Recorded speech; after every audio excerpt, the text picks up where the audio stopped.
শুভার এত কথার প্রেক্ষিতে ইমনের ছোট্ট উত্তর পেয়ে শুভা একটু মন খারাপ করে। আজকে প্রাইভেটে যাবে?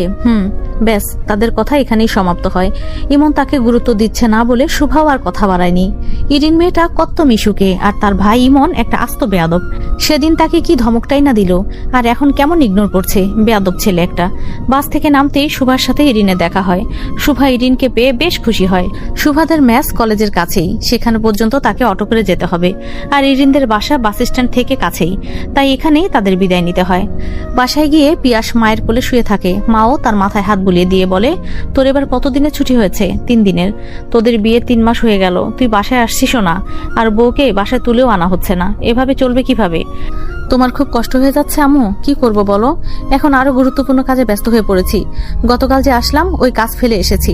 স্যার শুধুমাত্র দয়া দেখিয়ে 3 দিনের ছুটি অ্যাপ্রুভ করেছে, নয়তো আমার জন্য টিমের কাজ এগোচ্ছে না। এমনি সেখানে কত অবৈধ কার্যকলাপ চলছে, সব স্বাভাবিক না হলে আমার কাজ মনে হয় কমবে না। পিয়াস ভাবছে পিয়াকে মা চাচ্ছে, কারণ মায়ের একা একা বাসায় থেকে খারাপ লাগে, তাই বাড়িতে বউ আসলে সব পরিপূর্ণ মনে হবে। তবে সে তো জানে না সুরাইয়া বেগম আড়ালে ছেলের ভালোর জন্য কি সব ভেবে রেখেছেন। বিকেলে প্রাইভেটে যাওয়ার আগে ইরিন ভাইয়ার কাছে এসে বলে, ভাইয়া আমরা আসার আগে যাবে না কিন্তু, চলে গেলে খুব খারাপ হবে, আমি খুব কান্না করব। পিয়াস এসে বলে, ঠিক আছে আমি থাকবো, তোরা বাসায় আসলে তারপরে আমি যাব, মনে থাকে যেন। বোনের এমন শাসানো দেখে পিয়াস হাসে, তবে আর কিছুই বলে না। ইরিন ইমনের সাথে প্রাইভেটে চলে আসে। ইরিনের আবার বাইরে বের হলে টুকটাক খাবারের চাহিদা আছে। পরপর 2টো প্রাইভেট পড়বে, তাহলে 2 ঘন্টা লাগবে। এতক্ষণ সে খাওয়া ছাড়া থাকবে নাকি? তাই ইমনকে পাঠিয়ে দিয়ে ইরিন পাশের দোকানে যায় চকলেট কিনতে।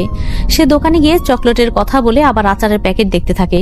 হঠাৎ তার চোখ যায় পাশে দাঁড়ানো লোকটার দিকে। সে অবাক হয়ে যায়, কারণ সেখানে রিদান দাঁড়িয়ে দাঁড়িয়ে সিগারেট খাচ্ছে। রিদান অন্যমনস্ক হয়ে সিগারেটের ধোঁয়া ছাড়তেই ইরিন কেসে ওঠে। রিদান ইরিনকে দেখে হাতের সিগারেট ফেলে পা দিয়ে পিষে দেয়। যতই হোক তার স্টুডেন্ট হয়তো। ইরিন তখনও কাশতে থাকলে রিদান দোকান থেকে একটা ঠান্ডা পানির বোতল নিয়ে তার ছিপি খুলে ইরিনের দিকে এগিয়ে দেয়। ইরিন তাড়াতাড়ি করে বোতলে মুখ লাগিয়ে খেয়ে নেয়। তারপর নিজেকে ধাতস্থ করে বলে, পেয়েছি আপনার ঠোঁট কালো হওয়ার রহস্য। ছি, এসব ছাইপাশ খেয়ে ঠোঁটটা কালো ইয়ের মতো করে ফেলেছেন। রিদান ভুরু কুসকে বলে, সব রেখে আমার ঠোঁটের দিকে তোমার নজর পড়লো কেন? তুমি আস্ত বেয়াদব মেয়ে তো। ইরিন রেগে গিয়ে বলে, এখানে বেয়াদবির কি পেলেন? আমি কি বলেছি? আপনি দোষ করেছেন সেটাই বলেছি। লজ্জা করে না স্টুডেন্টের সামনে দাঁড়িয়ে সিগারেট টানতে? তোমায় কি আমি এখানে শো দেখাতে ইনভাইট করেছি নাকি? তাছাড়া পড়া রেখে এখানে কি তোমার? ইরিন মুখ ঘুরিয়ে বলে, কিছু কিনতে এসেছি, আপনার এসব শো দেখার জন্য আমি বসে নেই। ও মামা, তাড়াতাড়ি আমার চকলেটগুলো দেন তো। শেষ কথাটা দোকানদারের উদ্দেশ্যে বলে ইরিন মুখ ভেঙচি দিয়ে রিদানের থেকে দূরে সরে দাঁড়ায়। রিদান বিরক্তি নিয়ে নিজেও এগিয়ে আসে সেন্টার ফ্রুট কেনার জন্য। তখনই পড়ানো শুরু করবে। সিগারেটের গন্ধ দূর করতে সেন্টার ফ্রুট খুবই কার্যকর একটা জিনিস। তবে বিপত্তি বাধে ইরিনকে নিয়ে। সে চকলেট কিনতে এসেছে, তবে দোকানদার তাকে আচারের প্যাকেটও ধরিয়ে দিচ্ছে। ইরিন খেপে গিয়ে বলে, আমি কি আচার চেয়েছি নাকি? এটা দিচ্ছেন কেন? আপা, আপনি তো তখন আচারের প্যাকেট নাড়াচাড়া করতেছিলেন, তখন প্যাকেট এটা ছিঁড়া গেছে, এখন ওইটা আপনার কি নন লাগবো? আচ্ছা জ্বালাতো। এমনি ইরিনের হাতে বেশি টাকা দেওয়া হয় না, টাকা পেলেই সে এটা ওটা খাবে আর পেট ব্যথায় চিল্লাবে। এখন তার কাছে বাড়তি টাকা নেই, কিন্তু দোকানদারও তো নাছরবান্ধা হয়ে গেছে। রিদান এসব দেখে বিরক্তি নিয়ে বলে, ইরিন কি দিচ্ছে নিয়ে যাও, আমি টাকা দিয়ে দিচ্ছি। আমি কি আপনার থেকে চেয়েছি পরে টাকা নিয়ে খোটা দেওয়ার জন্য? রিদান এবার তাকে সোজা ধমক দিয়ে বসে, যা বলেছি করো, খালি পড়া থেকে ফাঁকিবাজি তোমার মায়ের কাছে আবারও নালিশ দিতে হবে। গত সপ্তাহের টেস্টেও তো কি রেজাল্ট করেছে আমি দেখেছি, এখন নালিশ না চাইলে যাও এখান থেকে। রিদানের কথায় ইরিন একটু ভয়ই পায়। গত টেস্টের রেজাল্টের কথা এখনো মাকে জানায়নি। আসলেই খারাপ করেছে সে। ইমনটা মোটামুটি ভালোই মার্ক পেয়েছে, তবে ভাইকে অনুরোধ করেছে খবরটা যেন এখনই না জানায়, কিছুদিন পরে খবর ঠান্ডা হলে পরে জানাবে, তাহলে বকুনি একটু কম খাবে। এখন রিদানের এমন হুমকিতে ইরিন ভয় পেয়ে তাড়াতাড়ি নিজের জিনিস নিয়ে পড়তে চলে যায়। অপরদিকে রিদান একটা দীর্ঘশ্বাস ফেলে দোকানের বিল মিটিয়ে নিজের ক্লাসের দিকে আগায়। এই ইরিনের সাথে সেই মেয়েটার একটু মিল আছে। মেয়েটাও তার সামনে ইরিনের মতো বাচ্চামো করত, যদিও ইরিনের বাচ্চামোটা একদম ন্যাচারাল, তবে সেই মেয়েটার বাচ্চামো ছিল তাকে ইমপ্রেস করার ধান্দা। তারই ক্লাসমেট ছিল। মেয়েটা সুন্দরী ছিল বলে রিদানও মেয়েটার ফাঁদে পা ফেলেছিল। ফলে তার জীবন থেকে কয়েকটা মাস সব আনন্দ হারিয়ে গিয়েছিল। মেয়েটা তাকে ছেড়ে চলে যাবার পর সে একদম পাথর হয়ে গিয়েছিল।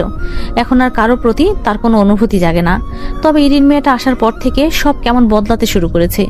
সকালে মেয়েটাকে দেখার পর তার বাচ্চা বাচ্চা ব্যবহার কেমন যেন তার কাছে ভালোই লেগেছে, মোটেও বিরক্তিকর মনে হয়নি। অথচ শেষের দিকে সেই মেয়েটার বিহেভিয়ার তার কাছে বিরক্তিকর লাগতো। এটার পেছনে কারণ কি হতে পারে? তারও কি ভালোবাসা কমে গিয়েছিল তখন? তাহলে আজও কেন মেয়েটার কথা তার মনে পড়ে?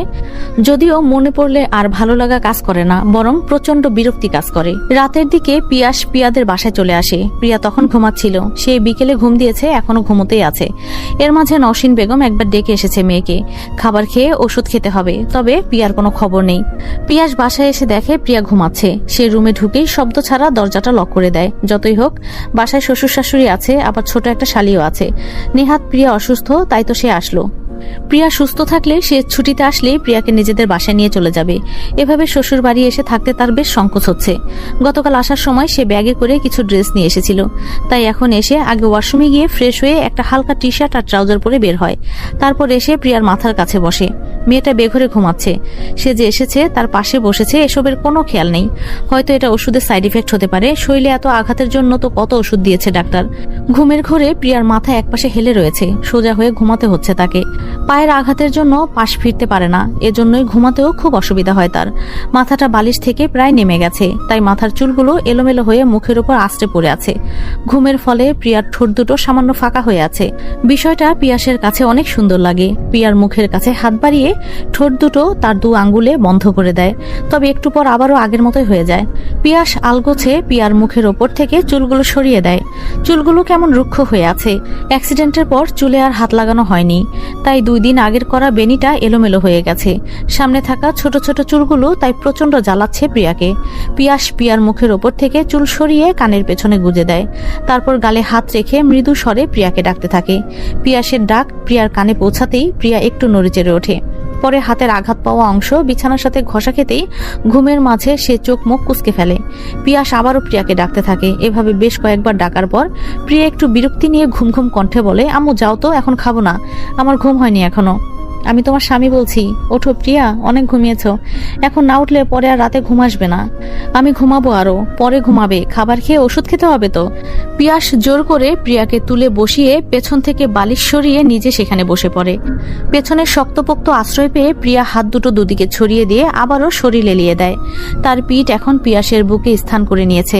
পিয়াস প্রিয়ার হাত দুটো তার কোলের ওপর রেখে দিয়ে পেছন থেকে তাকে হালকা করে জড়িয়ে ধরে।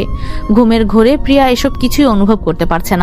পিয়াস ততক্ষণে প্রিয়াকে তুলতে ব্যর্থ হওয়ায় এবার অন্য পদ্ধতি অবলম্বন করে। পেছন থেকে নিজের হাত সামনে এনে প্রিয়ার থুতনি ধরে নিজের দিকে মুখটা ঘুরিয়ে নেয়। এরপর প্রিয়ার চোখের পাতায় ঠোঁট ছুঁয়ে বলে, ওঠো সোনা, আমি কিন্তু এখন জেগে যাব।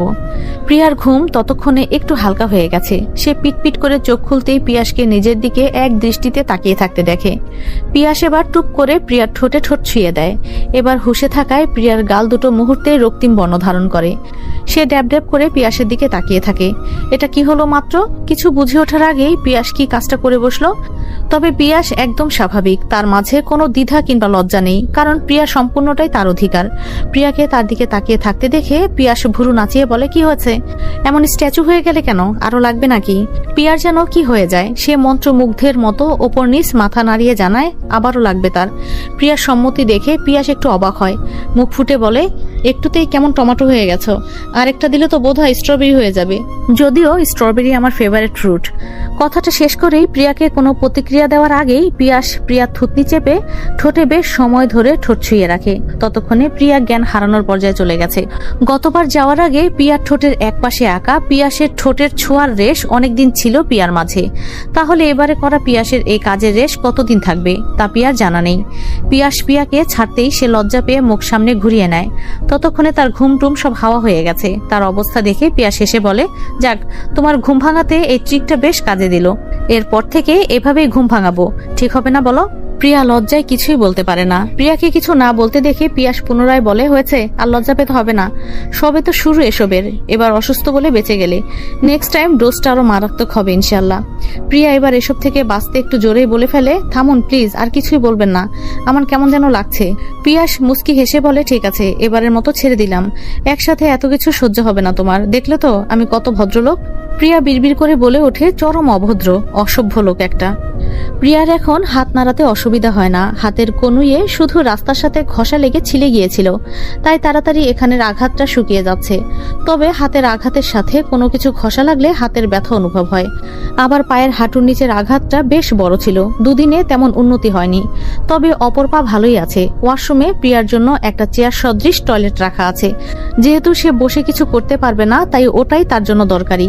পিয়াস প্রিয়াকে কোলে করে ওয়াশরুম পর্যন্ত দিয়ে আসে, বাকিটা প্রিয়া নিজেই সামলে নেয়।